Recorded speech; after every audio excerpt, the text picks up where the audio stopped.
Hello, kindred spirits, and happy fall. I thought for the next few weeks I would produce some very short tutorials on how to create a cozy home for fall, including this particular one of how I made a garland with gourds. I hollow them out, dry them out, and then I put them on a lit garland of lights. And it just adds that little extra touch of something special to the home that I made, and I look at it and I do enjoy it. So what I'm doing here is I grabbed gourds from a local market and I'm just cutting off the end. And I find that using scalloped edge spoons and a little fork are the best way to go, but you can of course use anything that you have on hand. And you hollow it out as well as possible. Now, I did find that some of the gourds were very soft, more like a pumpkin, and some were very hard shelled, and you do want the ones with a harder shell.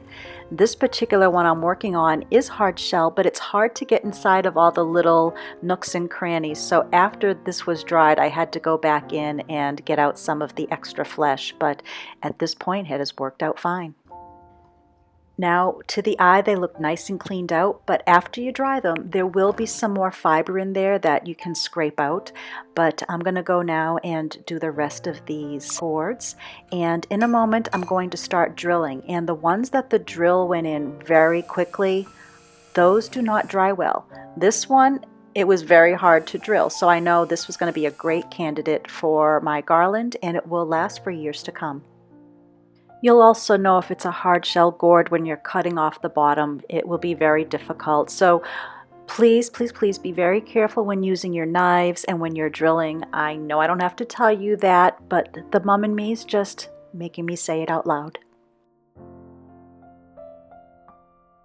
And I am just putting random holes, trying to envision where I would like to see some light come out. And now these are ready for the oven. I'll clean up my mess once they're in the oven at a really low heat, and these will take hours on end. I'm talking 4 to 5 hours at least. You could also use a dehydrator, but I don't have one and I like to use my oven.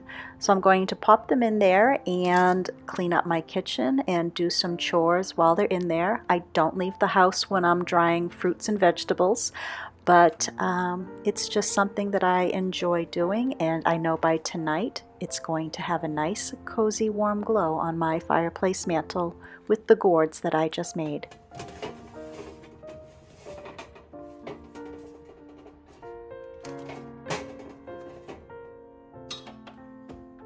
Here it is, my lit gourd garland, and really all I did with these was I tucked lights inside. They were already on a garland here that I had in our living room, and I just tucked these gourds within the garland amongst the other faux pumpkins. Now I have real and faux, and I can take these on and off and put them away till next year. I love doing this project. Yes, it was time consuming, but how satisfying to sit and look at this nice cozy warm glow at night, knowing that these gourds were made with love. Now, if you like this tutorial and would like to see more or enjoy my other shows, please subscribe if you haven't already done so, and share these with your friends if you think that they too would like these YouTube tutorials. I have a lot more coming, and I welcome you to visit often, and thank you so much for watching my YouTube channel. Enjoy!